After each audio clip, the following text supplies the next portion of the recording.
kita punya beberapa alternatif, kemudian mengerucut pada air tanah dan air permukaan, yang kemudian kita coba diskusikan perbedaannya.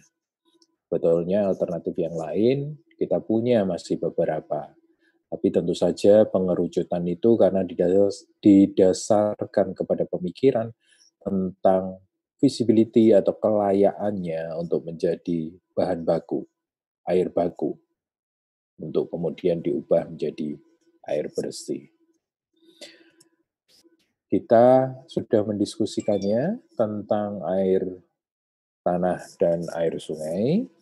Saudara tahu perbedaannya, saudara mengerti bahwa secara kualitas, secara umum, air tanah itu memiliki kualitas yang lebih bagus, air permukaan tidak, disebabkan karena kemungkinan kontaminasinya, di mana air permukaan itu lebih rentan untuk mengalami yang namanya pencemaran. Sementara air tanah lebih tidak rentan, tetapi bukan tidak mungkin. Secara kualitas air baku, air tanah sebagai alternatif air baku memiliki keuntungan karena dia mengalami filtrasi secara alami ketika dia mengalami infiltrasi ke dalam tanah. Secara kualitas dikatakan dia memiliki keuntungan. Tapi secara kuantitas belum tentu. Ya, secara kuantitas belum tentu. Karena untuk dia bisa tersimpan di dalam lapisan bawah, aquifer, di mana air tanah ada di sana, dia harus mengalami beberapa tahapan proses.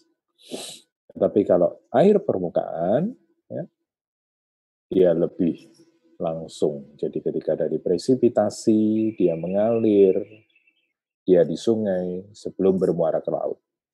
Tapi kalau air tanah, dia harus di tanah, infiltrasi, baru kemudian dia sampai ke aquifer. Itu pun kalau dia tidak sampai ke aquifer, dia akan kembali ke laut melalui subsurface atau melalui bagian bawah daripada tanah. Nah, saudara sekalian, kita akan fokus kepada dua alternatif air baku itu. Lebih spesifik lagi, kita akan lebih fokus kepada air permukaan sebagai air baku. Kenapa demikian? Karena dengan mempertimbangkan kualitasnya yang lebih jelek secara umum, maka kita bisa belajar unit-unit pengolahan yang lebih lengkap, yang lebih kompleks. Di mana kalau kita belajar air permukaan sebagai air baku, maka kita juga tentunya nanti bisa mengolah air dengan air baku, air tanah. Ya, karena dengan kualitas yang lebih bagus, mestinya pengolahannya lebih sederhana. Nah, kita pakai air permukaan sebagai basis kita belajar sebagai air baku, lebih kompleks, lebih sulit, ya. Tapi dengan demikian ketika kita menghadapi air baku yang lebih baik kualitasnya, saudara tentu bisa tahu unit-unit pengolahan yang dibutuhkan apa. Ya. Nah, saudara sekalian, hari ini kita masuk ke dalam pengolahan, unit-unit pengolahan. Tetapi sebelum itu, saya ingin mengingatkan kepada saudara tentang parameter air. Ya, saya minta saudara membacanya sendiri bahwa parameter air bisa kita bagi menjadi 3, yaitu parameter fisika, parameter kimia, dan parameter biologi. Parameter fisika, saya review sedikit, itu berkaitan dengan parameter-parameter yang secara panca indera itu bisa kita rasakan. Bisa kita lihat, oh keruh, bisa kita rasakan, oh tidak standar, bisa kita baui, oh baunya tidak enak, dan sebagainya. Itu menunjukkan air itu baik atau tidak. Parameter secara kimia itu lebih kompleks, di mana biasanya kita membutuhkan analisa di dalam laboratorium untuk kita mengetahui apa yang kita kehendaki. Di dalam sana ada logam berat, di dalam sana ada alkalinitas. Parameter alkalinitas adalah parameter yang penting untuk kita ketahui, ya, karena nanti dengan heavy metal akan membentuk satu kondisi yang disebut sebagai kesadahan, di mana kesadahan itu juga menjadi salah satu problem di perairan, di kebutuhan kita akan air. Ya. Itu kimia. Terus kemudian ada parameter biologi, di mana parameter biologi itu mainly berbicara tentang keberadaan bakteri di dalam air kita. Air untuk keperluan tertentu, seperti untuk air minum, seperti untuk industri farmasi, saudara bisa bayangkan tentu tidak boleh memiliki kandungan bakteri di dalamnya. Karena kalau iya, bisa berbahaya. Peraturan pemerintah, Permenkes, Peraturan Menteri Kesehatan dalam hal ini apabila air itu diolah sampai pada tahapan air minum, maka yang namanya bakteri dalam hal ini diwakili oleh Escherichia coli. Nah, Escherichia coli adalah bakteri indikator yang mengindikasikan keberadaan bakteri lain, itu harus nol. Jadi bakteri indikatornya sendiri itu nol harusan. Artinya tidak boleh ada bakteri lain atau bakteri apapun di dalam air minum kita. Ya. Nah, ada 3 parameter itu. Parameter fisika, parameter kimia, parameter biologi. Minggu lalu kita juga sudah diskusi bahwa untuk kebutuhan air di industri, standarnya berbeda-beda, tergantung kebutuhannya. Kalau air itu dipakai untuk air sanitasi, bagaimana? Kalau air itu dipakai untuk air pelarut, bagaimana? Dipakai sebagai umpan boiler, bagaimana? Dipakai sebagai air diproduksi mungkin untuk pabrik kertas, bagaimana? Dan sebagainya, dan sebagainya. Mereka punya yang namanya standar untuk tiap kebutuhan akan air bersih. Standar itu diekspresikan dengan parameter-parameter, baik yang masuk di dalam parameter fisika, parameter kimia, maupun parameter biologi. Hanya kontennya, isinya, parameter spesifiknya bisa jadi berbeda untuk satu kebutuhan dengan kebutuhan yang lain. Nah, ketika kemudian kita harus mengolah air, maka sebetulnya kita itu sedang mengubah air kotor menjadi air bersih. Tentu sekali lagi ada patokannya. Disebut air bersih itu bagaimana? Kita tahu, disebut air bersih jika dia sesuai dengan kebutuhan di tiap proses industri yang dikehendaki. Jadi kalau minggu lalu Amelia atau siapa yang menunjukkan untuk pabrik gula kalau saya tidak salah, maka itulah parameter-parameter yang harus dipenuhi supaya kita bisa menyebut air itu layak, cocok dipakai untuk kebutuhan industri. Air bersih, air yang memenuhi standar. Standar apa? Standar kebutuhan. Diekspresikan dengan apa? Dengan parameter-parameter. Baik itu parameter fisika, kimia, dan biologi. Dan parameter-parameter itu selalu juga berada dalam kondisi kuantitatif. Ada batasan-batasan kuantitatifnya yang menjadi target daripada pengolahan. Nah, itulah target pengolahan. Kita mengubah air untuk memenuhi standar atau kriteria masing-masing sesuai dengan kebutuhan dari industri. Nah, seberapa kompleks unit-unit pengolahan yang dibutuhkan? Selain tergantung target, dia tergantung apa?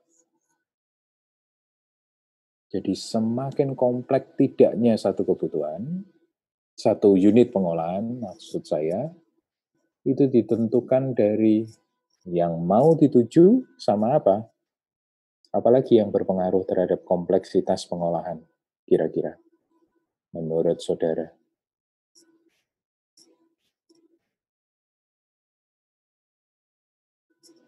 Apa? Adi Surya?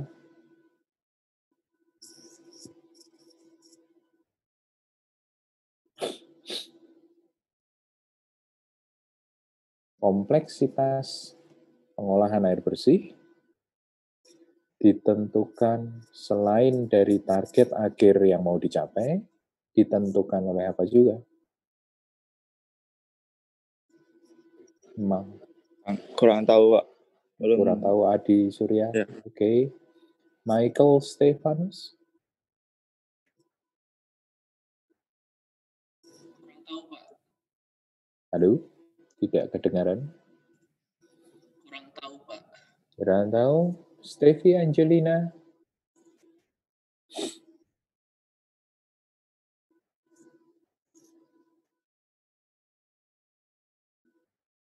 Apa yang menentukan, mempengaruhi kompleksitas satu pengolahan? Albert? Jumlah kandungan pengotor. Hans, sorry. Sorry Hans, can you repeat it? Jumlah kandungan pengotor. Jumlah kandungan pengotor di mana? Di air kotor yang mau diolah nanti. Di air kotor atau di air baku yang mau diolah. Saudara sekalian, ketika kita berbicara engineering, saudara bisa menganalogikannya dengan kehidupan kita sehari-hari. Oke. Ketika kita berbicara kesulitan pengolahan, kompleksitas pengolahan, itu ditentukan dengan target dan ditentukan oleh air baku yang kita punya ini seberapa baik. Gitu. Kalau jarak antara air baku dengan target ini semakin jauh, gap-nya semakin jauh, maka tentu semakin dalam tanda kutip kompleks lah pengolahannya. Tapi apabila air bakunya sendiri sudah memiliki kualitas yang oke, sementara targetnya tidak usah muluk-muluk, dekat gap-nya, saudara bisa membayangkan bahwa pengolahan mungkin akan lebih sederhana. Itu sama persis ketika saudara mau berpergian. Kalau kita dari sini, Surabaya, mau ke dekat di Malang, dibandingkan dengan Surabaya, kita mau ke Papua, ya, ke Jayapura, maka saudara bisa membayangkan kompleksitas perjalanan kita tentu berbeda. Nah, kira-kira analoginya sama seperti itu. Konsep pengolahan ditentukan oleh kualitas air baku dan ditentukan oleh target pengolahan yang kita hendak capai. Nah, kembali lagi ke depan tadi, kita mengambil air permukaan sebagai air baku kali ini sebagai dasar kita belajar, supaya dengan semakin kompleks unit pengolahan yang kita pelajari, saudara semakin siap. Jadi, begitu nanti ketemu dengan air baku yang kualitasnya lebih bagus, tentunya saudara bisa lebih mudah menentukan unit-unit pengolahannya. Ya, jadi konsep pengolahan adalah ketahuilah kualitas air bakumu, seperti tadi disampaikan oleh Hans, dan ketahuilah target akhir pengolahan yang mau dicapai. Target akhir pengolahan ditentukan oleh air itu dibutuhkan untuk apa, kan gitu kan? Karena setiap kebutuhan memiliki standar yang berbeda.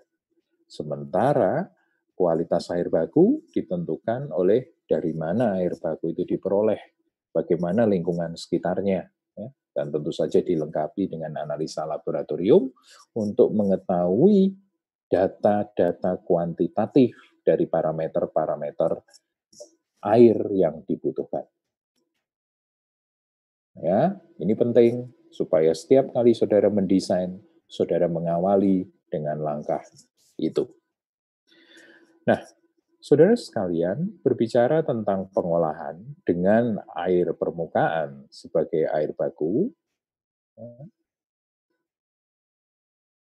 saya mau coret-coret juga. Bentar ya.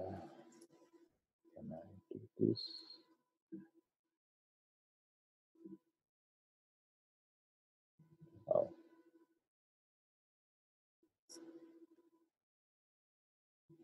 Baik. Berbicara tentang pengolahan air,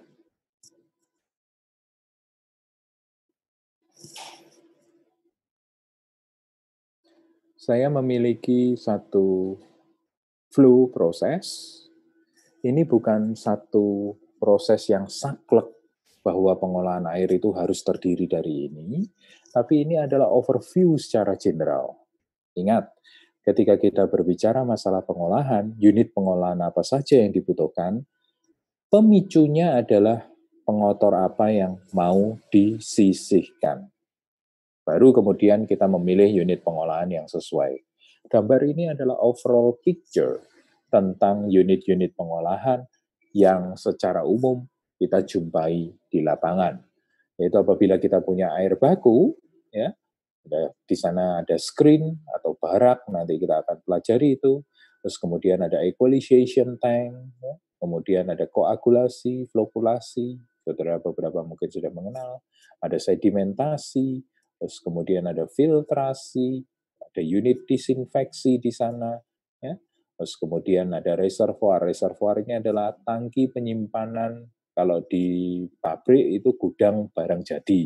Ya, ini adalah tangki penyimpanan air terolah. Equalization tank ini bisa dikatakan sebagai gudang bahan baku atau tempat penyimpanan air baku. Ya, koagulasi, sedimentasi, ada filtrasi. Nah, kita nanti akan belajar unit-unit pengolahan itu. Ya. Terus kemudian di setiap kali kita melakukan yang namanya pengolahan, selalu ada yang namanya produk samping. Nah, di air, produk sampingnya bisa dua macam. Yang pertama adalah dalam bentuk solid, atau yang kita kenal dengan sludge atau slurry. Ya. Yang kedua adalah dalam bentuk gas. Dalam bentuk gas ini khususnya banyak kita dapatkan apabila kita melibatkan pengolahan-pengolahan spesifik. Di pengolahan air buangan, kita akan ketemu banyak gas. Tetapi di pengolahan air bersih, mostly, sebagian besar, itu dalam bentuk slurry yang kita juga harus kelola supaya pembuangannya tidak sembarangan. Nah, ini adalah unit-unit pengolahan yang sering kali dijumpai di lapangan. Melengkapi dari konsep pengolahan yang tadi kita udah omongin di awal, ya, yaitu kualitas air baku, standar yang dikehendaki, gap-nya itu adalah cerminan daripada kompleksitas pengolahan yang kita mau susun. Itu konsep pengolahan yang pertama.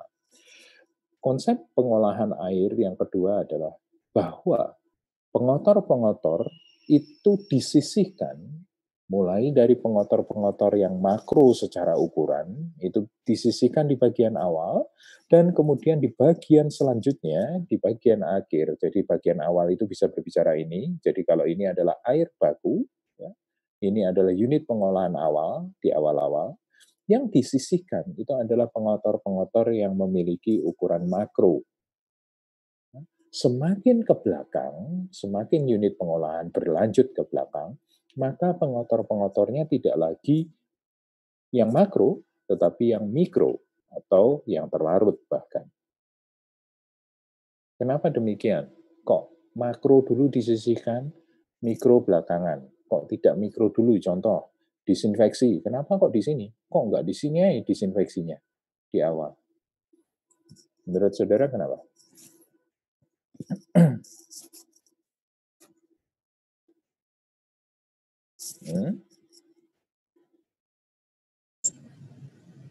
Karena makro lebih mudah, Pak, untuk disisihkan dulu, Pak. Satu, karena pengotor makro lebih mudah untuk disisihkan. I agree with that. Yang lain? Rio? Tadi ya, Rio tadi ya. Oke. Ya. Yang lain?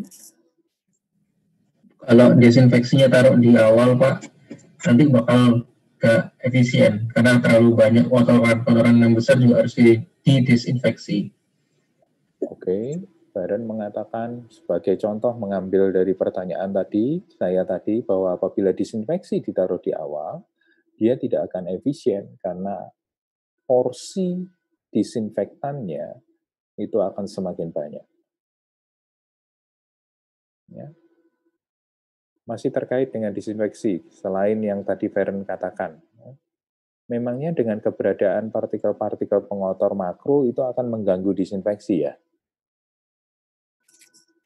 Yang berujung pada tidak efisien itu tadi, penggunaan disinfektannya akan berlebih, akan butuh banyak.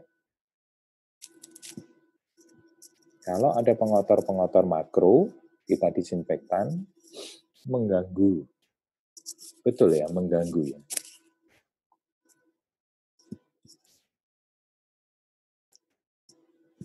Of course, saya jumping atau saya meloncat ke disinfection.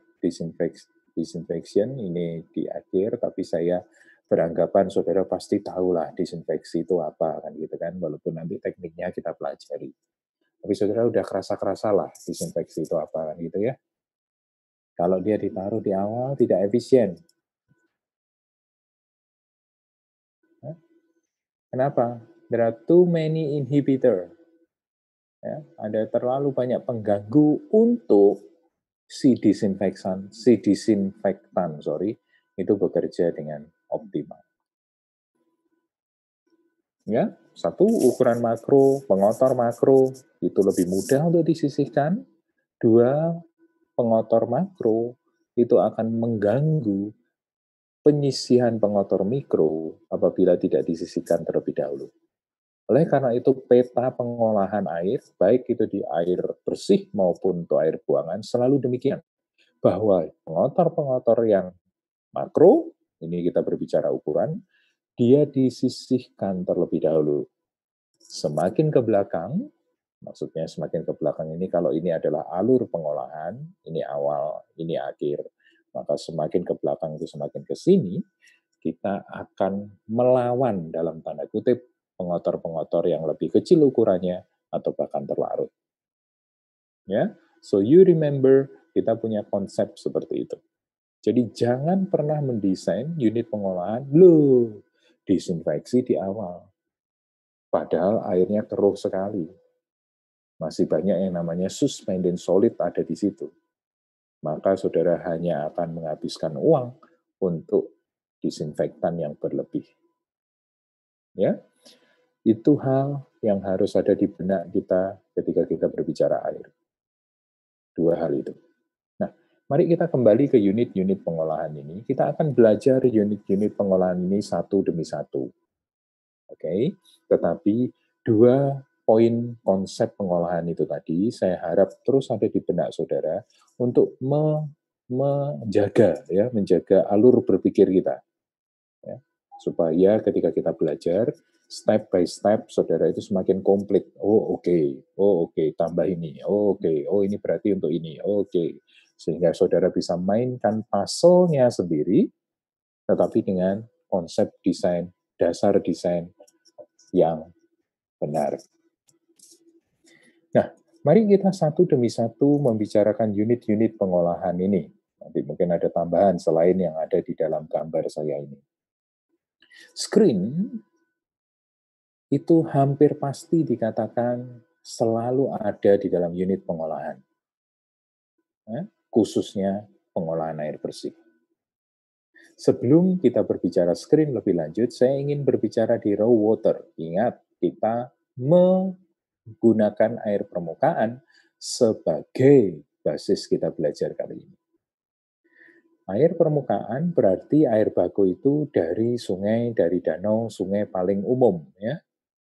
Ngambil air baku dari sungai, dimasukkan di dalam unit pengolahan.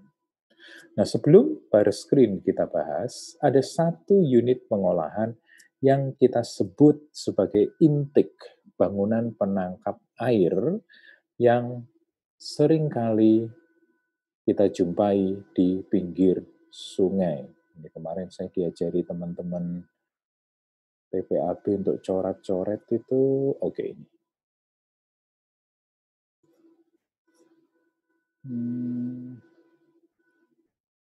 Draw. Betul ya.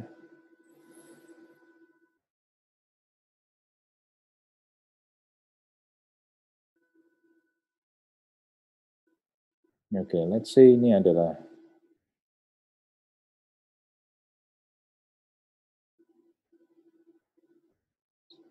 penambang sungai. Dan itu adalah level airnya. Ini sungai, kemudian di area sini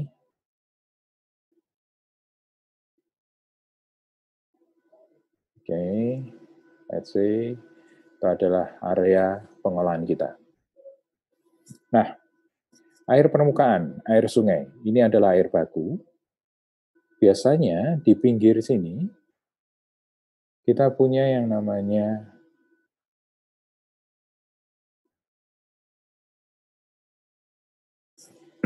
intake building.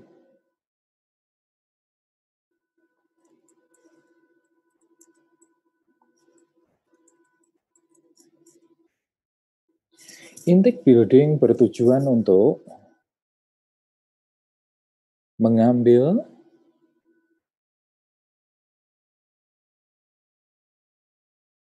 air baku sebelum kemudian dialirkan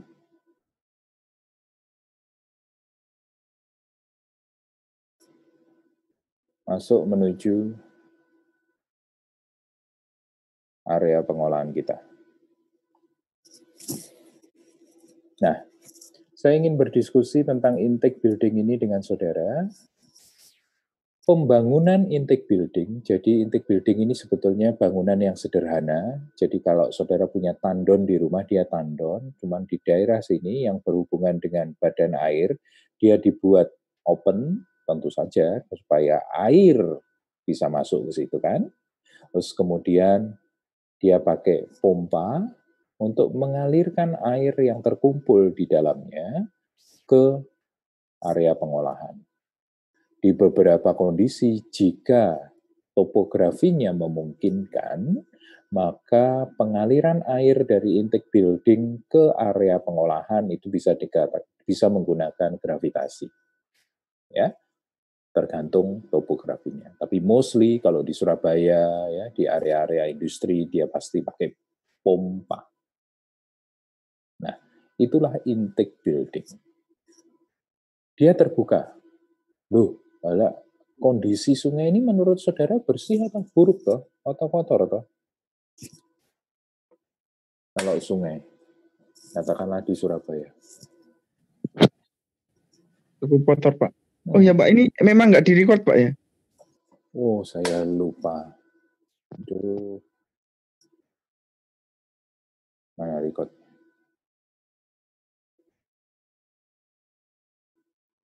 Kalau saya record, loh, ini recordnya. Kalau ini saya stop share, ini tersimpan enggak ya? Gambar saya ini.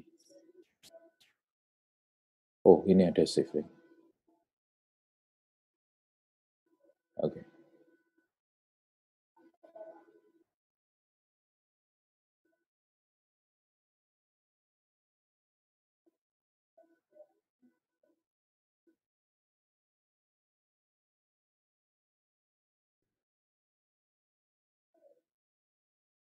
Saya harus gambar lagi ternyata.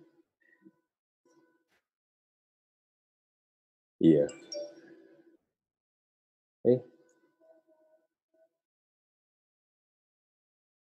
Mana tadi? Oh.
Oke,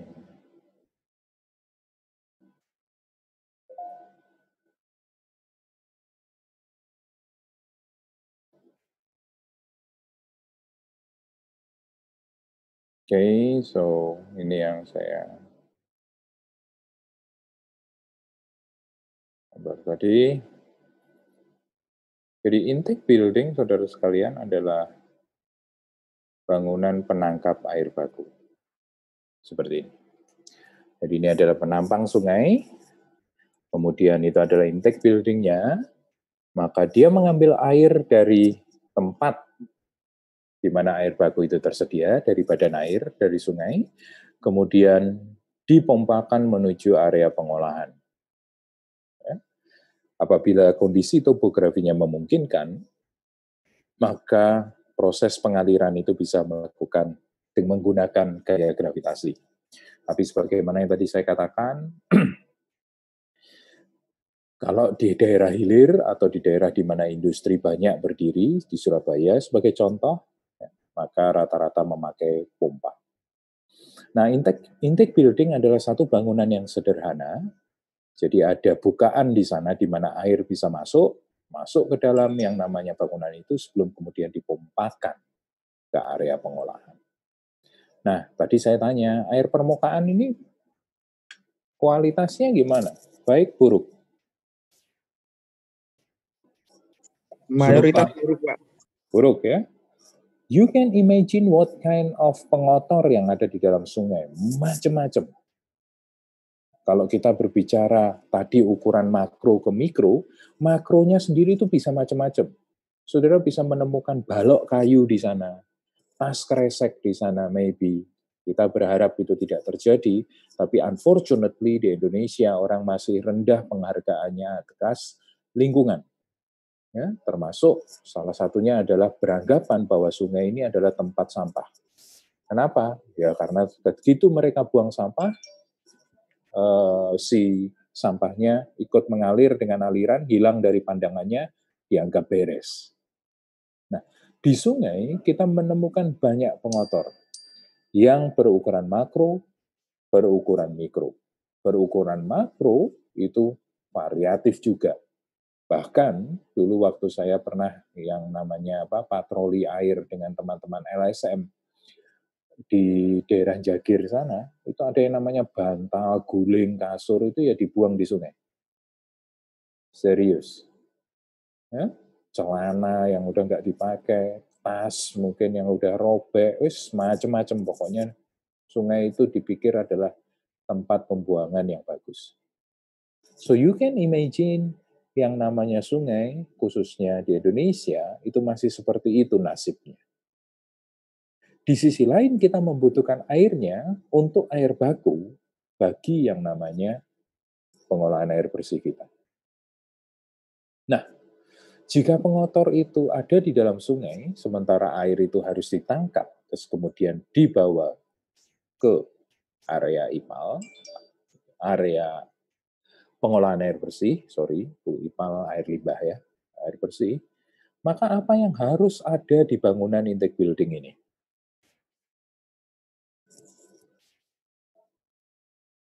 Screening, Pak. Screening. Harus ada yang namanya fasilitas untuk mencegah kotoran-kotoran masuk ke dalamnya dan hanya air yang diteruskan. Kita akan belajar screen di situ nanti. Screen biasanya ada di intake building, tetapi selain di intake building, dia biasanya juga dipasang di saluran yang menuju ke area pengolahan. Nah, mari kita diskusi intake building terlebih dahulu. Satu, intake building dilengkapi dengan screen. Screen akan kita pelajari berikutnya, tetapi mari kita pelajari intake building-nya. Intake building, sekali lagi, adalah bangunan di tepi sungai untuk mengambil air baku, disuplai ke area pengolahan kita. Nah, apabila gambarannya adalah seperti ini, ya, maka pembangunan intake building ini harus memperhatikan faktor-faktor apa saja.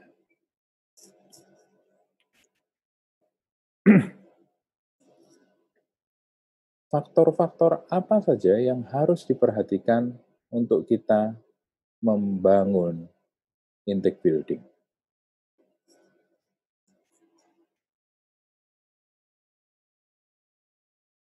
Saudara menangkap maksud saya?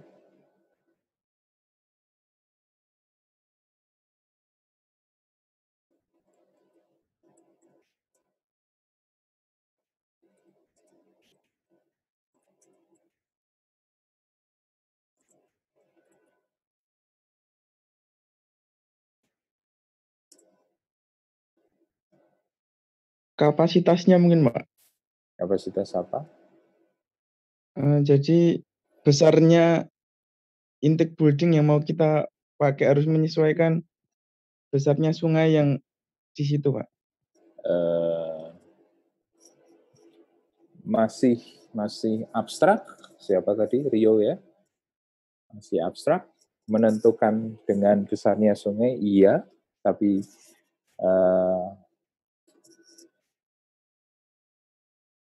mungkin bisa lebih spesifik. Mungkin kemampuan pompanya kali, Pak. Kemampuan pompanya, ya, itu facility, sarana prasarana. Jadi pompa tadi menyesuaikan dengan debit yang mau dipompakan per satu satuan waktu ke area pengolahan. Kita akan bicara pompa belakangan, tetapi mari lebih fokus ke intake building-nya sendiri. Kalau kita mau membangun intake building, hal-hal apa yang harus diperhatikan? Faktor-faktor apa yang harus diperhatikan? Tentu ada kaitannya dengan sungai.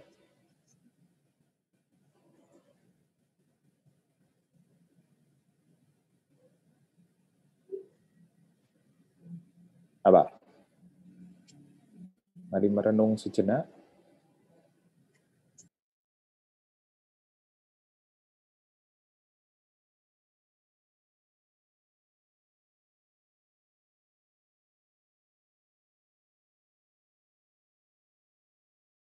Kalau kita mau membangun intake building, hal-hal apa yang harus kita perhatikan?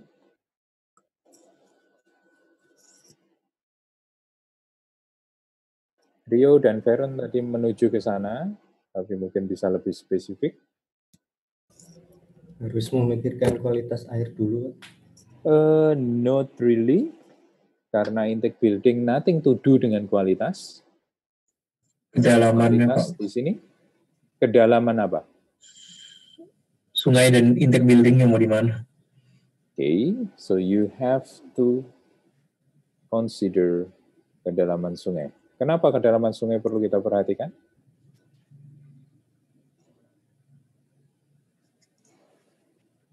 Karena makin dalam ke bawah, tekanannya makin besar, Pak. Berhubungan dengan tekanan, satu, ya, tekanannya makin besar. Artinya sungai itu memiliki kapasitas penampungan yang lebih luas, sehingga yang namanya tekanan itu makin besar. Ini nanti akan berhubungan dengan structure.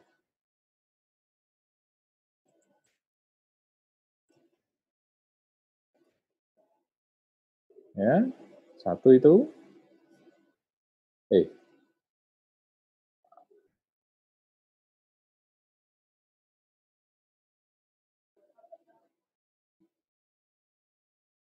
I make mistake again.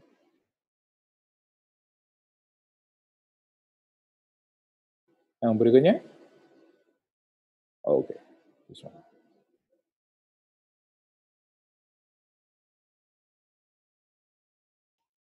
Apa lagi? Pencemarannya mungkin harus diperhatiin juga, Pak. Duh. Sebentar, sorry. I am terdistract dengan ini.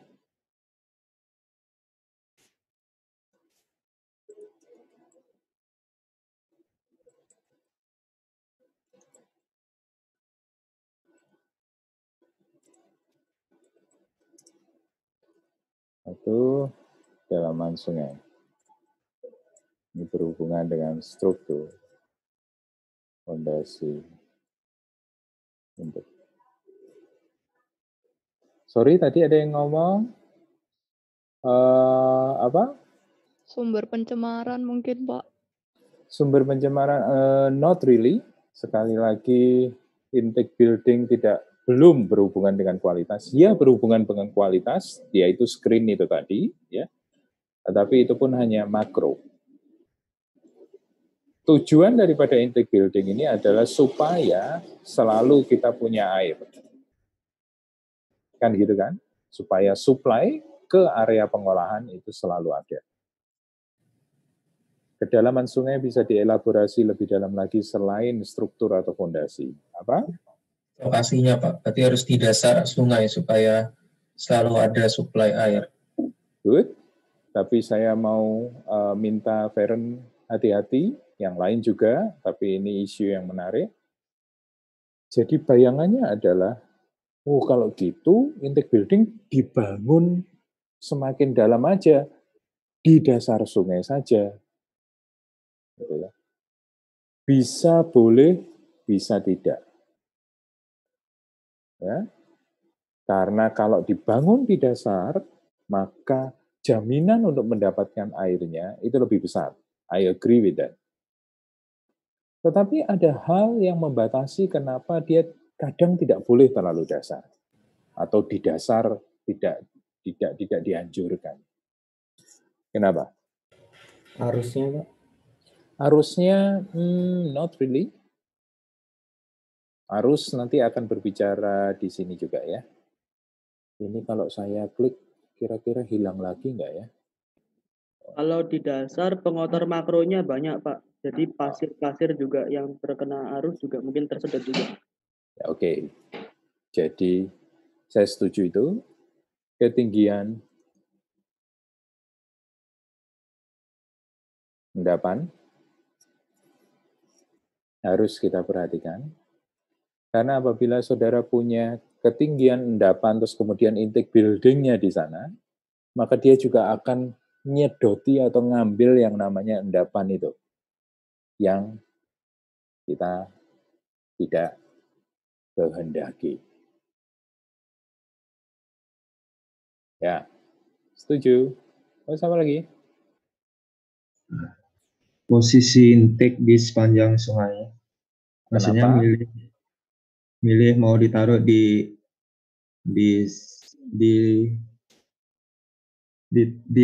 sungai bagian yang mana gitu. Misalnya kalau ada sungainya itu ada yang lurus, ada yang berkelok-kelok, mending yang di lurusnya.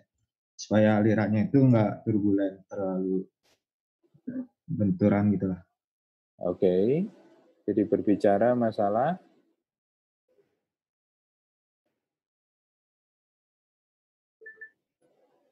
posisi. Ini gak karu-karuan saya.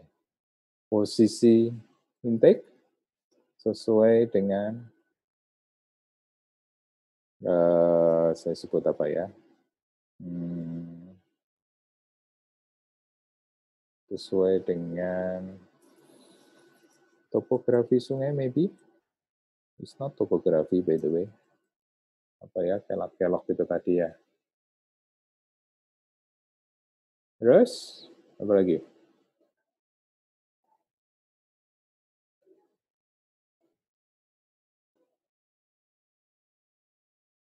Apa lagi yang perlu diperhatikan? Ketinggian endapan, tadi saya suka. Kedalaman sungai, terkait struktur fondasi, kedalaman sungai ini bisa macam-macam ya, dia berhubungan dengan nomor 2 aja, jadi kalau kedalaman sungai, ketinggian endapannya tinggi, ya, jadi jangan dipasang di dasar sini, karena endapan juga akan ikut, kan begitu kan? Ya. Apa lagi? Lokasi sungainya mungkin harus sesuai, Pak. Mudah Sesuai dijangkau. dengan apa? Oke, mungkin kaitannya dengan nomor 3.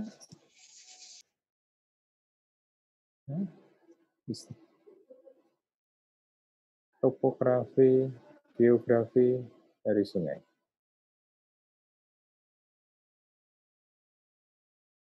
Apa lagi?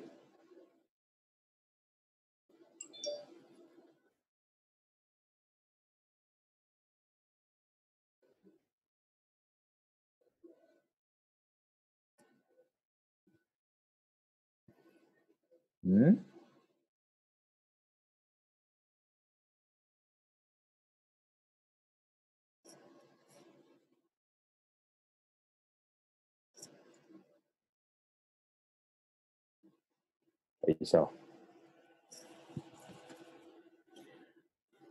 Apa lagi yang harus diperhatikan?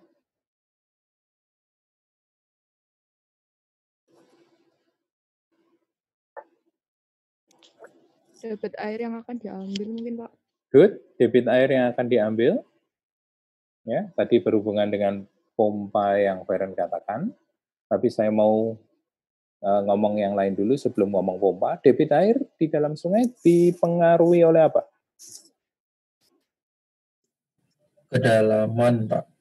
Oke, dipengaruhi oleh kedalaman, jadi sungai yang dalam, maka debitnya lebih luas. Yes, can be. Lebih banyak, can be. Tetapi keberadaan air sendiri di dalam sungai dipengaruhi oleh apa? Keberadaan air di dalam sungai Pak Yunus. dipengaruhi oleh somebody calling me. Mohon maaf Pak Yunus, itu teman saya tadi keluar-keluar sendiri Pak, minta di ACC lagi Pak. Oh, oke. Sip.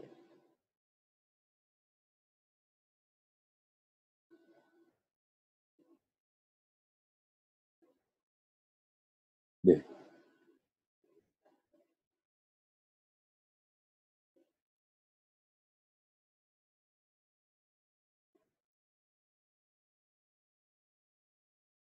Kok malah keluar di situ? Oh, anutnya mesti saya matikan ya.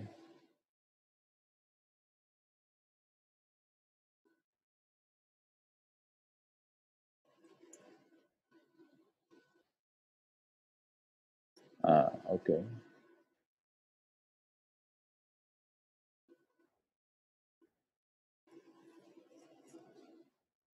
Debit air sungai dipengaruhi oleh apa?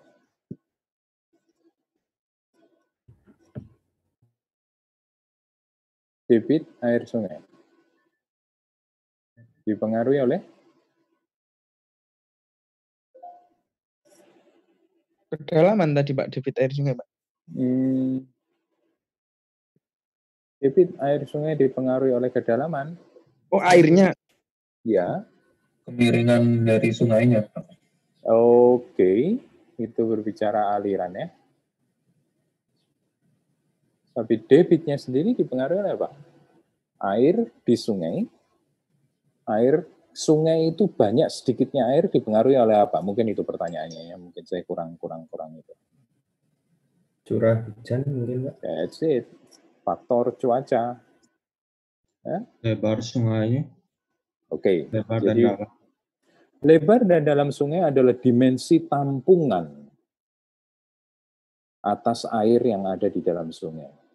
Tetapi pengisinya, dalam hal ini airnya banyak atau tidak, itu dipengaruhi oleh, dua. Jika sungai itu adalah sungai tampungan hujan, maka murni oleh cuaca.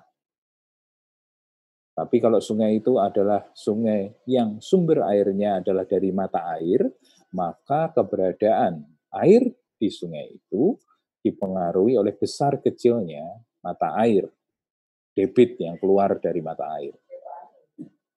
Ya, nah sungai di hilir dipengaruhi lebih oleh karena cuaca, curah hujan, musim kering. Ada sungai-sungai yang debit airnya mengalami penyusutan pada musim kering. Pada musim hujan, gede. Nah, saudara harus memperhitungkan musim ketika mendirikan intake building. Supaya jangan saudara mengambil atau mendirikan intake building yang seperti ini, tetapi pada musim kemarau airnya segini aja. So you get nothing. Jadi musim atau air hujan, musim hujan, debit karena air hujan, itu harus diperhatikan. Supaya ketinggian intake buildingmu itu benar-benar representatif, bisa mengambil air. Bukan hanya pada musim hujan di mana air penuh, tetapi juga di musim kering di mana air mengalami penyusutan. Saudara harus memperhatikan level muka air, bukan hanya kedalaman sungai, tetapi level muka air di kedua musim tersebut. Jadi batasan-batasan kita dalam membangun intake building adalah ketika kita berbicara kedalaman sungai, itu berbicara struktur fondasi, ketinggian endapan, supaya tidak banyak selari yang masuk, posisi intake supaya aksesnya gampang. Saudara juga harus memperhatikan level muka air yang dipengaruhi oleh musim.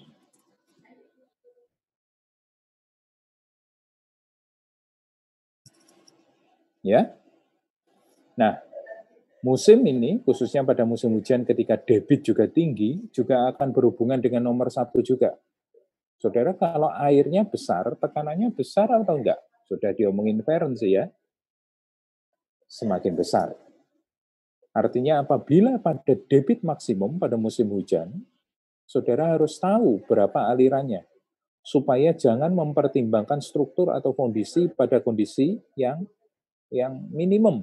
Sehingga pada musim hujan ketika yang namanya tekanan membesar, yang namanya intake building ini tidak rubuh atau tidak runtuh. Begitu ya. Jadi saudara harus memperhatikan itu, satu terkait dengan posisi dan kekuatan daripada intake building, dua berkaitan dengan fungsinya untuk dia supply airnya bisa continue. Itu yang kita harus perhatikan untuk pembangunan intake building. Nah, kalau berbicara masalah besar kecilnya bangunan intake building, itu ditentukan oleh apa?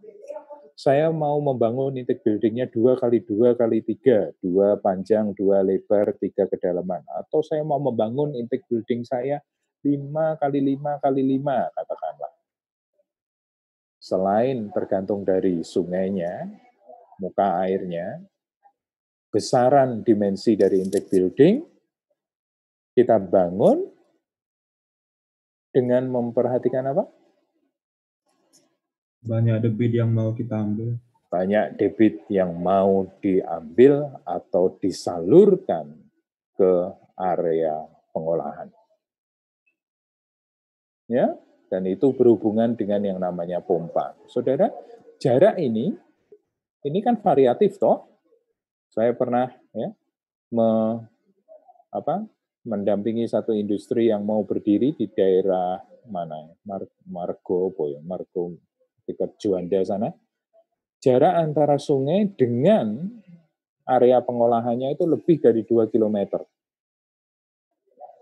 So you can imagine bagaimana air dari sungai itu dipompakan sepanjang 2 km menuju sana. Jadi dia harus berapa? Di tengah-tengahnya harus ada station intermediate, ada pompa lagi, terus kemudian dipompakan lagi. Nah, itu mempengaruhi kita menentukan besaran intake building dan pemilihan pompa, sebagaimana yang tadi Feren katakan di awal. Kita mau pompa yang seberapa gede. Kalau saudara ke PDAM, sayangnya kita nggak bisa ke sana, tapi sebetulnya mereka mengizinkan. Nanti mungkin saya tunjukin foto-fotonya. Pompa-pompa ini itu segaban-gaban, segajah-gajah besar-besar. Ya tentu saja tergantung dari debit yang mau diambil. Kalau PDAM kan pasti gede kan, lebih besar daripada industri. Jadi mereka punya kapasitas pompa yang sangat besar. PDAM di Karangpilang cukup beruntung. Kalau saudara ke Karangpilang, saudara tahu ya ke sana ya. Terminal Joyoboyo masuk lurus gitu ya, ke arah kita mau ke Gresik ya. Itu nanti saudara akan ketemu PDAM Karangpilang. Unit pengolahannya ada di sebelah kanan jalan, terus kemudian ini jalan raya, ini adalah Kali Surabaya. Ya, jadi dia gampang, persis seperti gambar ini. Jadi antara intake building dengan area pengolahan hanya nyebrang jalan aja. Ya, it's quite okay, bagus. Tapi ada industri yang tadi saya katakan, 1-2 kilometer untuk mengambil airnya, air bakunya. Nah, itu harus diperhatikan pompanya, besar dimensi daripada intake building-nya, supaya kita punya cukup air. Jangan sampai ini dipompa, air belum sampai ke sana, di sini airnya sudah habis, kan begitu ya. Nah, oleh karena itu, faktor-faktor tadi itu sangat berpengaruh terhadap pembangunan intake building. Oke, itu intake building. Jadi kalau saudara balik ke sini, intake building itu untuk menangkap dia. Ini tulisannya ikut ya. Bisa dihapus Pak kalau mau Pak. Tapi ntar hilang lagi yang di sana. Nanti hilang lagi. Ini kalau saya unshare apa? Stop share hilang lagi ya? Iya Pak. Oh gitu. Oke, tapi tadi udah di-record lah ya. Ini hanya sketch saja, saudara sudah pasti tahu. Nah, oke, intake building. Ada pertanyaan sebelum saya lanjutkan?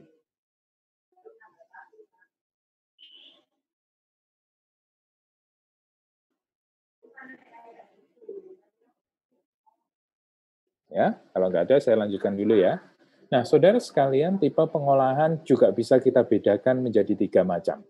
Sama seperti tadi ketika kita berbicara parameter, kita punya yang namanya 3 penggolongan parameter juga. Jadi tipe pengolahan air bersih bisa masuk kategori fisika, kimia, atau biologi.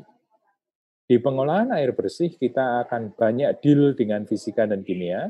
Kita nggak akan ngomong biologi, karena biologi ini spesifik dan lebih banyak dilakukan di pengolahan untuk air buangan. Di fisika, kita akan mengenal beberapa unit pengolahan, seperti screening, sedimentasi, filtrasi, yang secara nama saya rasa tidak asing bagi saudara. Di kimia, ada koagulasi flokulasi, ada adsorpsi, ada ion exchange, ada disinfeksi. Ya. Nah, kita akan satu-satu akan mempelajari itu, apa-apa saja unit pengolahan itu, target kontaminannya bagaimana, prinsip desainnya bagaimana. Ya. Saya awali dengan screening.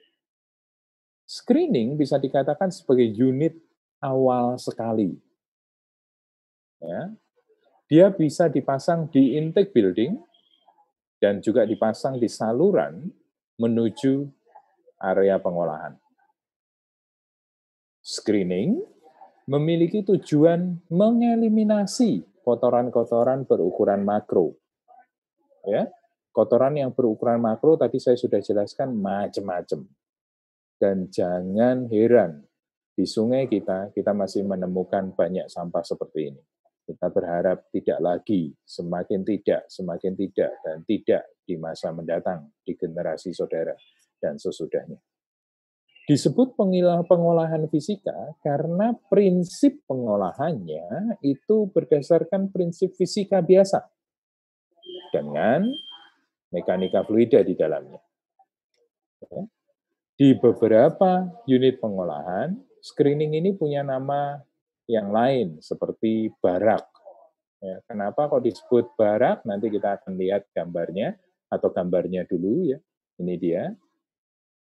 Apakah tulisan ini mengganggu? Enggak ya, enggak terlalu lah ya. Ini adalah rak-rak ya, atau bar-bar yang dipasang secara berjajar. Air akan masuk melaluinya, katakanlah air dari arah panas saya masuk untuk kemudian mengalir ke arah sana. Ya. Nah, saudara sekalian, kita, ini ada bar-bar yang dipasang. Air masuk dari arah kita menuju arah yang menjauhi kita. Ya. Masuk di sini. Ini pada kondisi di mana dia lagi pembersihan, sehingga air mengalami penurunan. Supaya kita bisa melihat model barnya seperti apa. Nah, jika kita kembali ke sini, barak atau screen itu pemasangannya bisa memperhatikan metode pembersihannya. Apakah pembersihannya manual?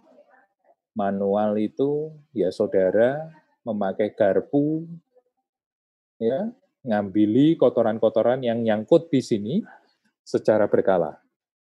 Jadi tenaga manusia dengan menggunakan alat bantu. Atau bisa juga pembersihannya dilakukan secara mekanik atau otomatis, di mana ada yang namanya garpu yang bergerak secara periodik dari bawah ke atas untuk mengambil sampah-sampah yang nyangkut di bar ini.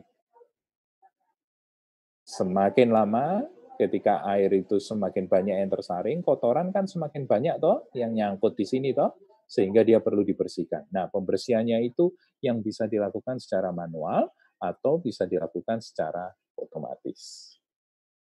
Nah, bergantung pada tipe pembersihannya, pemasangan barak atau bar-bar itu tadi, itu bisa dilakukan dengan kemiringan-kemiringan tertentu. Dengan manual, biasanya dibuat kemiringan tertentu supaya proses pembersihannya itu lebih mudah. Karena kalau tegak lurus, orang membersihkannya akan kesulitan. Tapi kalau ada kelandaian, maka orang bisa melakukan pengerukan dengan lebih mudah. Tetapi, itu tidak menjadi masalah apabila pembersihan kita adalah pembersihan yang dilakukan secara otomatis. Yang namanya garpu untuk mengambil kotoran itu bergerak dengan dikontrol oleh mesin. Ya, sehingga kalau mau tegak lurus pun seperti ini, alat itu bergerak mengambil kotoran dari bawah ke atas, untuk kemudian sampahnya dikumpulin di atas, tentu saja ya, sebelum dibuang ke tempat yang semestinya. Gerakan itu, sekalipun dia 90 derajat, ini tegak lurus, ini tegak lurus, gitu ya. Tapi kalau landai dia agak miring ke bagian sana supaya mudah pembersihannya. Kalau otomatis ya tidak masalah, kita bisa lakukan itu. Ya. Nah, itu yang disebut dengan tipe screen menurut metode pembersihannya. Apakah sekarang masih ada yang manual? Masih, ya. Di beberapa industri yang debit airnya tidak terlalu banyak, maka mereka bisa tidak perlu otomatis, manual aja.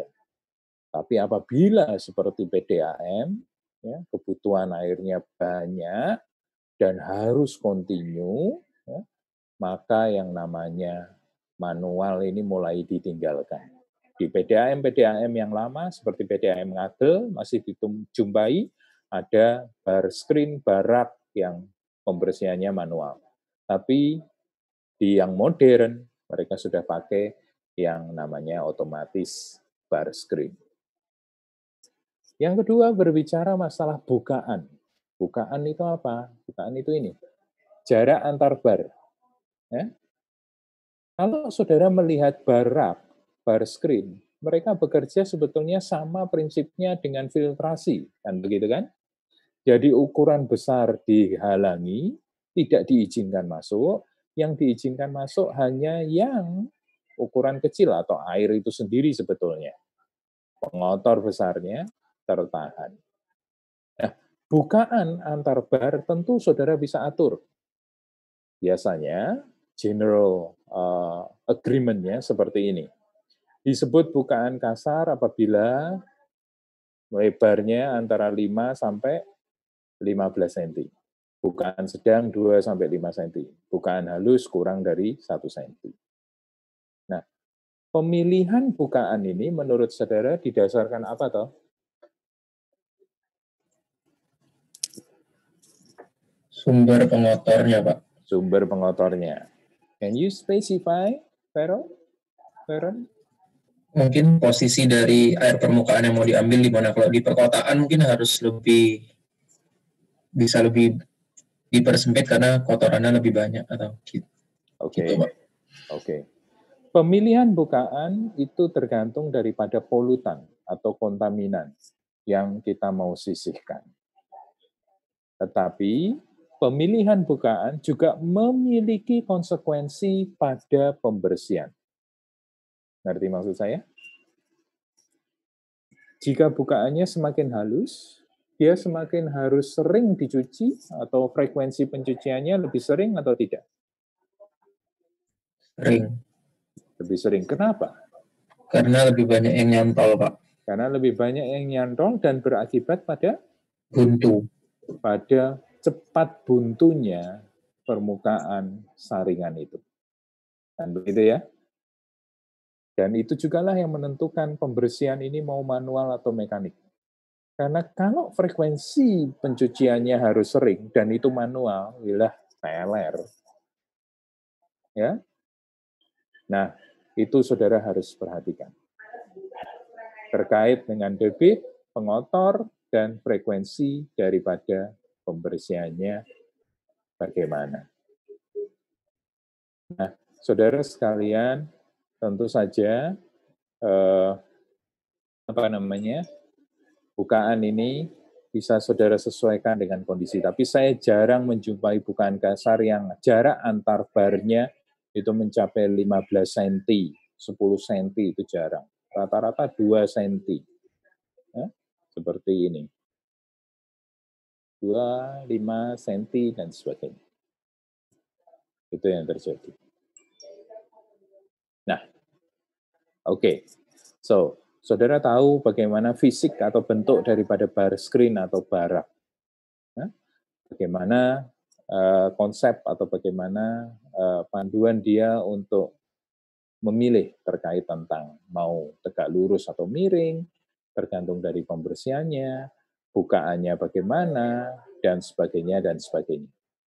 Nah, sekarang mari kita ke kalkulasinya.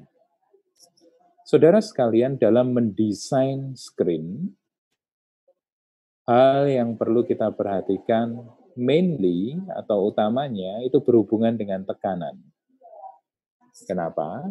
Karena si bar screen atau barak ini ketika air mengalir ke sana, dia akan menerima beban yang setara dengan jumlah debit air yang dia saring.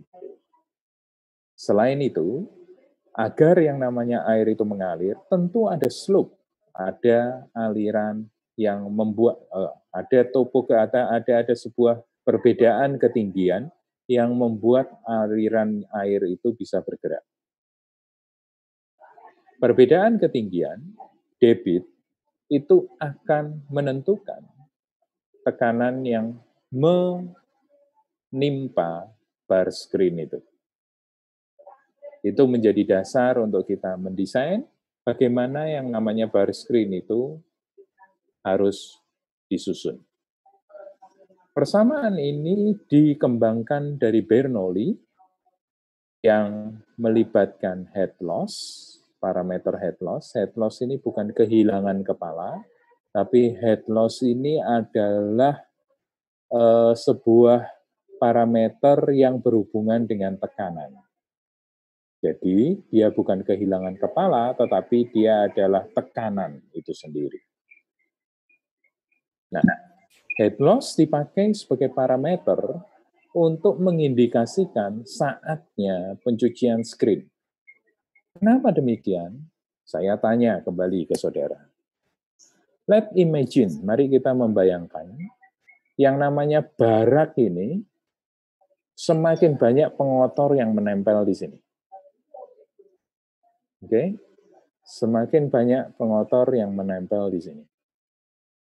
Menurut saudara, ketika semakin banyak pengotor yang menempel di sini, tekanan yang diterima oleh si bar screen atau barak ini semakin besar atau semakin rendah? Semakin besar, Pak. Semakin besar. Why? Karena tertahan jadi airnya itu kayak mampet gitu, jadi tekanannya yang di dalam itu makin besar. Oke, saya bertanya tekanan untuk bar screen-nya. Oh, karena itu, karena tertahan jadi kan kotorannya itu ikut kayak mendorong gitu, Pak. Oke. Permisi Pak Yunus. Ya. Ada yang belum di ACC Pak, tadi kalau out. Oh, sorry. Makasih Pak. Yo. Oh. Oke. Oh, Albert. Geraldo. So, please interrupt me ya, kalau ada yang itu. Tidak apa-apa, saya kelewatan.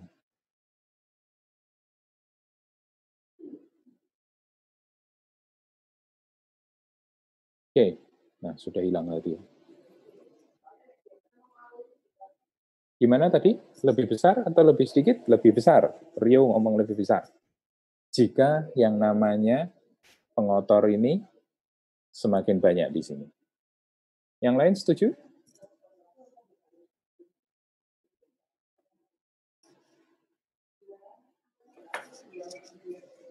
Setuju nggak? Bahwa semakin pengotor banyak,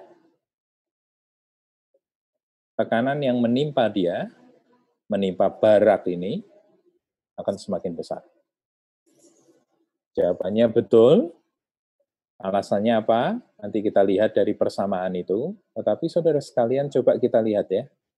Apabila kita punya kotoran ini menempel semakin banyak di sini, maka yang namanya air, dia tertahan. Sehingga area di mana air itu bisa mengalir ke bagian di belakangnya, itu semakin kecil. Nah, itulah yang menyebabkan yang namanya tekanan ini semakin besar. Itulah sebabnya kenapa head loss itu dipakai sebagai indikator pencucian.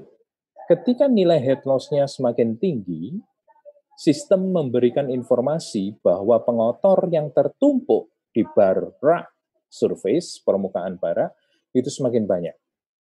Oleh karena itu kemudian yang namanya gerakan garpu pembersih itu bergerak untuk mengambil yang namanya kotoran-kotoran yang nyangkut di tadi. Hanya bisa kalau otomatis pembersihannya. Kalau manual, ya saudara lihat aja kalau udah penuh, kelihatan banyak, harus diambili. Nah, itu melelahkan. Itu sebabnya tergantung dari kebutuhan, oke? Apabila tidak dibutuhkan secara kontinu, ya pemilihan otomatis terlalu mahal. Oke, saya melanjutkan ke Bernoulli equation, bahwa dengan kondisi yang seperti ini, perbedaan tekanan itu bisa kita telusuri dari persamaan ini. Ketinggian di area pertama, V kuadrat per 2G, ketinggian di area kedua, VSC kuadrat per 2G, ditambah losses. Losses ini adalah tekanan itu sendiri. Ada pembeda di sini, kecepatan, yang memang berbeda antara kecepatan di sini, saluran ini, dengan kecepatan saat dia melalui bar screen atau barak. Ketika dia melalui bar screen atau barak disebut VSC, ketika dia ada di channel atau di saluran, dia masih disebut V. Kemudian persamaan ini bisa kita sederhanakan, di mana delta H, nilai lossesnya itu adalah 1/2 GCD VSC kuadrat dikurangi V kuadrat. G adalah gravitasi, CD adalah discharge coefficient yang dipengaruhi oleh banyak sedikitnya kotoran yang nyumpal di sini. Ya. Terus kemudian VSC kuadrat dikurangi V kuadrat. VSC kuadrat adalah kecepatan saat dia melewati screen. Nih, pas di sini. Sementara V itu adalah kecepatan saat dia di channel atau di saluran. VSC adalah kecepatan saat dia melalui screen. Nah, saudara sekalian, delta H atau losses atau tekanan itu bisa kita estimasi dengan menggunakan persamaan ini. Pertanyaan saya buat saudara, mana lebih besar, VSC atau V? Apakah susunan ini benar seperti ini? Secara kuantitatif benar karena dikuadratkan, kan begitu kan? Tetapi secara besaran, VSC-nya sama V itu sebetulnya besar mana? Seharusnya besar VSC, Pak. Seharusnya besar VSC. VSC lebih besar daripada V. Kenapa demikian? Karena suatu fluida melalui aliran yang lebih kecil, luas penampangnya, ntar kecepatannya akan semakin besar dengan debit yang sama. Dengan debit yang sama, satu fluida kecepatannya akan lebih besar apabila melewati luas penampang yang lebih Kecil. kecil. Rumusnya apa, Feren? Q sama dengan A kali V, Pak. Saudara sekalian, Q sama dengan A kali V mulai hari ini harus saudara bawa sampai nanti. Karena persamaan itu adalah persamaan yang dasar konseptual untuk air. Q sama dengan A kali V. Dengan Q yang sama, A yang berbeda, V juga berbeda. A semakin kecil, V semakin besar. Berlaku kebalikannya. Apakah di screen A-nya semakin kecil? Apakah saat melalui screen A-nya semakin kecil? Harusnya iya, Pak. Soalnya kan ada barnya. Soalnya ada barnya. Yang namanya luasan efektif menjadi berkurang karena dikurangi oleh luasan daripada tiap bar ini. Sementara kalau di saluran dia loss. Kan begitu kan? Sementara kalau dia lewat ini ada penghalang. Di mana luasan yang tadinya loss ini dikurangi oleh si penghalang ini. Sehingga dia lebih kecil, debit sama kecepatan yang saat melewati bar screen itu lebih besar daripada kecepatan saat dia ada di saluran. Saudara mengerti? Ya? So, delta H itu dipengaruhi oleh VSC dikurangi dengan V. Ketika yang namanya pengotor semakin banyak ke sini, tersumpal di sini, A-nya akan semakin besar atau semakin kecil lagi? Kecil, Pak. Semakin kecil lagi.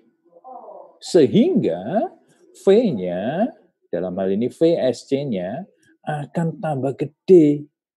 Lah kalau dia tambah gede, sementara kecepatan di saluran itu sama, ya, maka gap-nya akan semakin besar dan akan mengakibatkan yang namanya tekanan pada si bara ini semakin besar. Kita tidak mau tekanan terlalu besar menimpa bara. Kenapa? Satu, berhubungan dengan struktur atau fondasi. Dua, kita akan mengenal istilah splits. Kalau saudara melihat, jika orang itu nyantol atau kotoran itu nyantol, tapi didorong dengan tekanan yang besar, maka kotoran itu bisa slip dan akhirnya bisa ikut brosot, ya, bahasa pembrosot itu. Saudara ngerti ya, maksudnya dia bisa lolos masuk ke area yang sebetulnya kita nggak mau dia ada. Nah, oleh karena itu, kita mau yang namanya head loss itu tidak terlalu besar. Ada ketetapannya. Head loss menjadi indikator saat pembersihan daripada dia. Semakin gede, maka pembersih harus mulai bekerja. Biasanya kalau otomatis, sistem otomatisnya dikaitkan dengan nilai head loss itu. Sehingga garpu pembersihnya bisa bergerak berdasarkan informasi head loss yang dikirim ke sistem. Ya, itu tentang nilai head loss. This one is very important untuk barak. Nah, ini ada informasi tambahan di bagian dasar. Rasio kedalaman dan lebar itu idealnya adalah seperti itu. Jadi kedalaman 1, lebar 2. Jadi jangan 2 lebarnya kecil. Atau lebar tapi dalamnya pendek. Gitu ya. Harus ada kondisi proporsionalnya. Nah, ini sebagai penutup hari ini, velocity approach atau V saat dia ada di channel, di saluran, itu punya standar. Menurut textbook, dikatakan jangan terlalu rendah kecepatannya. Kecepatan mendekati barak itu loh, yang disebut sebagai approaching velocity atau velocity approach. Jangan terlalu rendah. Beberapa buku mengatakan minimal 0,6 meter per detik. Ya, ini dia. Di sini. Apakah ada dari saudara yang bisa memberikan penjelasan kenapa aliran mendekati barat tidak boleh terlalu lemah atau rendah atau kecil?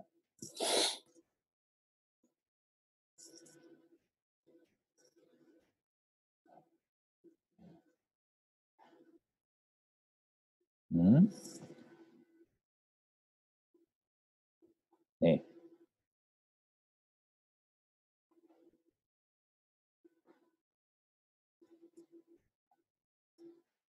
Kenapa dikatakan tidak boleh terlalu rendah kecepatannya?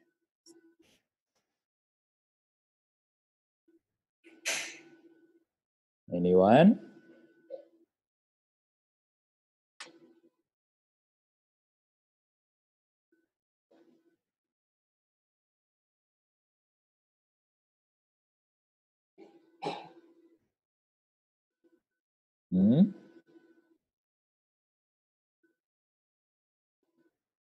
Kenapa ya?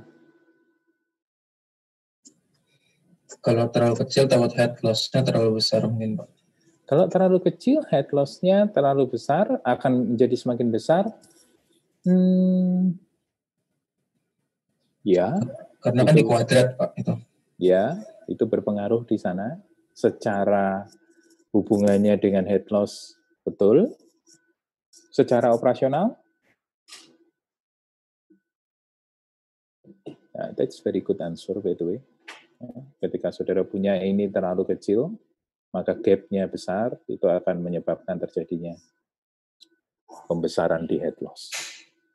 Secara operasional, dia tidak dikehendaki terlalu lambat, karena takut satu hal. Pada kondisi yang terlalu lambat, maka dimungkinkan pengotor-pengotor itu mengalami pengendapan di sepanjang saluran sebelum dia mencapai bar screen.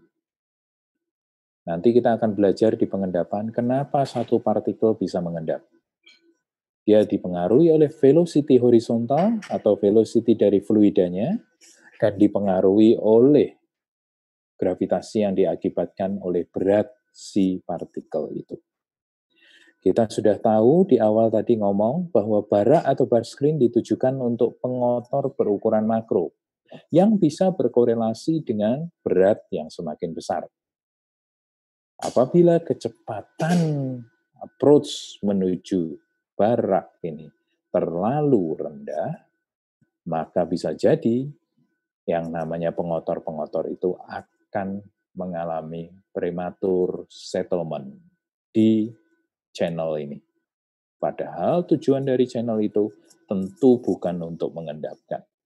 Pengotor harus terkumpul di sini.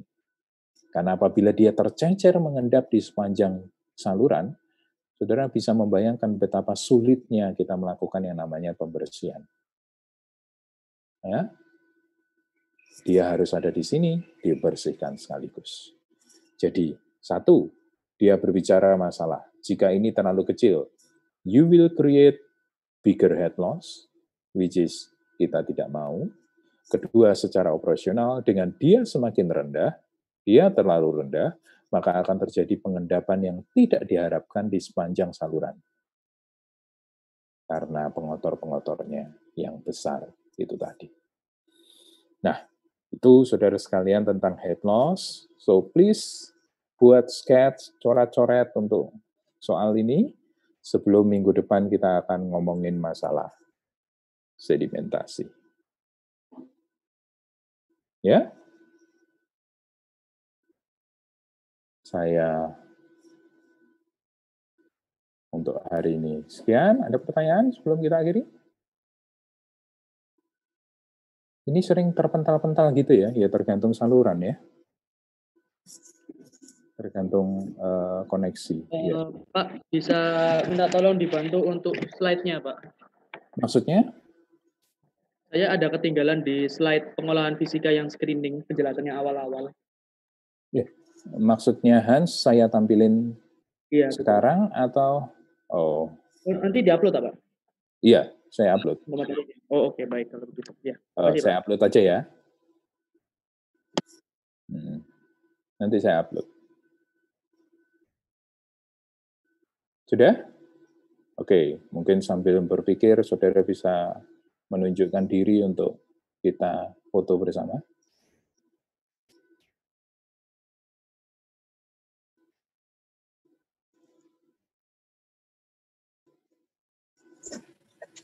Jadi hari ini kita belajar tentang konsep pengolahan, terus kemudian tentang bar screen atau barak. Intake building, bar screen, atau barak.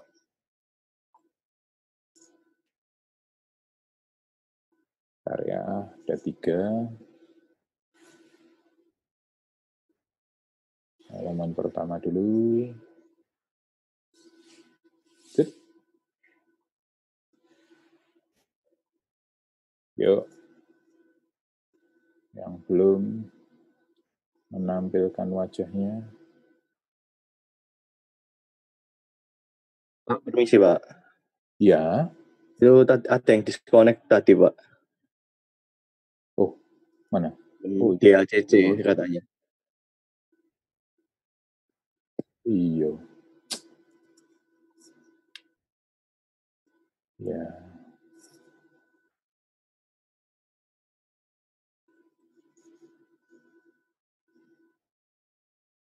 Something wrong here. What's wrong over there?